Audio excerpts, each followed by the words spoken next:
సింహాచలం చందనోత్సవ కార్యక్రమం ఏర్పాట్లు ఏపీ రాష్ట్ర మంత్రులు 5 మంది పర్యవేక్షణ ఏర్పాట్లు చేసినప్పటికీ 7 భక్తుల ప్రాణాలు కోల్పోవలసి వచ్చింది.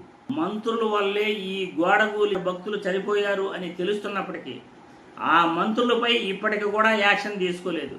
ప్రాథమిక ఆధారాల ప్రకారం త్రిసభ్య కమిటీ చైర్మన్ సురేష్ కుమార్ గారు ఇది నోటి మాట ద్వారానే మంత్రులు ఆదేశించడం వల్ల ఈ గోడ కూలింది, ప్రాణాలు 7 మంది కోల్పోయారు అని చెప్తున్నారు. మరి మంత్రులపై ఎందుకు ప్రభుత్వం చర్యలు తీసుకోవట్లేదు అని ఈ వీడియో ద్వారా నేను చంద్రబాబు గారిని, పవన్ కళ్యాణ్ గారిని ప్రశ్నిస్తున్నాను. ప్రజలను కాపాడాల్సిన మంత్రులు ఈరోజు ఏ నిబంధనలు పాటించకుండా వాళ్ళ అవసరాల కోసం చందనోత్సవ కార్యక్రమంలో హడావిడిగా గోడ కట్టేసి ఎటువంటి నిబంధనలు, మాస్టర్ ప్లాన్ కు విరుద్ధంగా నిర్మాణాలు చేపట్టడం నేరం కాదా? ఇది తప్పు కాదా? ఎటువంటి చర్యలు ఆ 5 మంత్రులపై తీసుకోరా? అంటే మంత్రులు చేస్తే తప్పు లేదు, ప్రజలు చేస్తేనే తప్ప? ప్రజలకు ఒక న్యాయం, మంత్రులకు ఒక న్యాయమా? రాజ్యాంగ నిబంధనలకు వ్యతిరేకంగా ఏ అధికారి చేసినా, మంత్రి చేసినా, ఎమ్మెల్యే చేసినా, ముఖ్యమంత్రి చేసినా అది తప్పే.